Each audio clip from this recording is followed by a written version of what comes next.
नमस्कार मित्रों, और आज की वीडियो का विषय है सोच। तो मैं आपको बाज का उदाहरण देकर अपनी इस नई सोच से अवगत कराता हूँ। तो बारिश के समय सारे पक्षी आश्रय की तलाश करते हैं, यानी वह बारिश से बचने का आश्रय ढूंढते हैं। लेकिन बाज एक ऐसा पक्षी है जो बादलों के ऊपर उड़कर बारिश को ही अवॉइड कर देता है। तो यह सब तभी संभव है जब बाज ने अपने ऊपर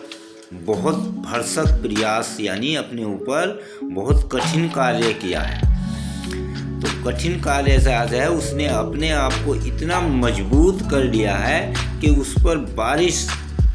का कोई असर होने वाला नहीं है, या बारिश उसके लिए कोई बहुत बड़ी समस्या नहीं है। उसके अंदर का जो डर है इस बारिश रूपी समस्या से, वह डर उसके अंदर नहीं है। तो वह डर क्यों नहीं है? क्योंकि उसने अपने आप पर स्वयं पर कार्य किया है, यानी अपने आप को इतना मजबूत कर लिया है, दृढ़ निश्चय वाला कर लिया है कि वह बारिश से न डरकर, आसरा न ढूंढकर, बादलों को ही चीर कर ऊपर निकल जाने की ताकत रखता है और बारिश को अवॉइड कर देता है, जैसे बारिश उसके लिए कोई समस्या है ही नहीं। तो हमें भी अपने आप पर स्वयं पर कार्य करना होगा, अपने आप पर विश्वास करते हुए दृढ़ निश्चयी बनना पड़ेगा, और उसके लिए हमें अपने जीवन को साधना पड़ेगा। साधने का आशय है हमें आलस्य छोड़ना होगा, और जिस लक्ष्य पर हम काम करते हैं उस लक्ष्य के प्रति सचेत रहते हुए एक नियम में बंधकर, अपने आप को नियम में बांधकर उस पर कार्य करना होगा। और जब हम अपने आप पर नियमों में बांधकर स्वयं पर कार्य करते हैं और पूर्ण रूप से समर्पित होकर लक्ष्य के प्रति कार्य करते हैं, तब हमें वह लक्ष्य अवश्य प्राप्त होगा। इसके लिए हमें नंबर 1 आलस्य को छोड़ना होगा, नंबर 2 नियमों में बंधकर कार्य करना पड़ेगा, नंबर 3 दृढ़ निश्चयी होना पड़ेगा, और नंबर 4 अपने लक्ष्य पर रेगुलर रहते हुए समय के अनुसार कार्य करना पड़ेगा। जब हम अपने आप पर यह सारे कार्य कर लेंगे, तब हम अपने आप में दृढ़ निश्चयी होंगे, और दृढ़ निश्चयी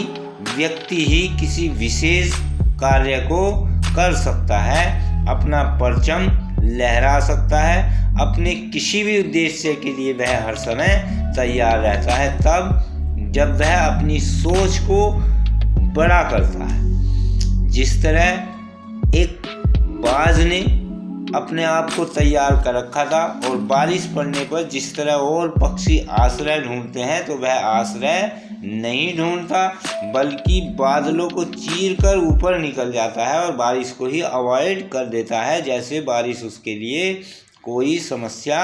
नहीं है। तो उसी तरह हमें अपने आप को स्वयं को तैयार करना पड़ेगा, अपने आप को इतना मजबूत करना पड़ेगा कि फिर कैसी भी समस्या हो या कितना भी कठिन कार्य हो या कठिन से कठिन लक्ष्य हो, तो उसके लिए यदि हम स्वयं को तैयार कर चुके हैं, अपने आप पर में दृढ़ निश्चयी हैं और समय के अनुसार कार्य करने वाले हैं, रेगुलर रहने वाले हैं अपने लक्ष्य पर, तो फिर लक्ष्य कोई भी हो उसके लिए हमें जो सामग्री अपने अंदर चाहिए थी वह हमारे अंदर है, तब हम उस लक्ष्य पर कार्य करने तो हम सफलता प्राप्त अवश्य करेंगे।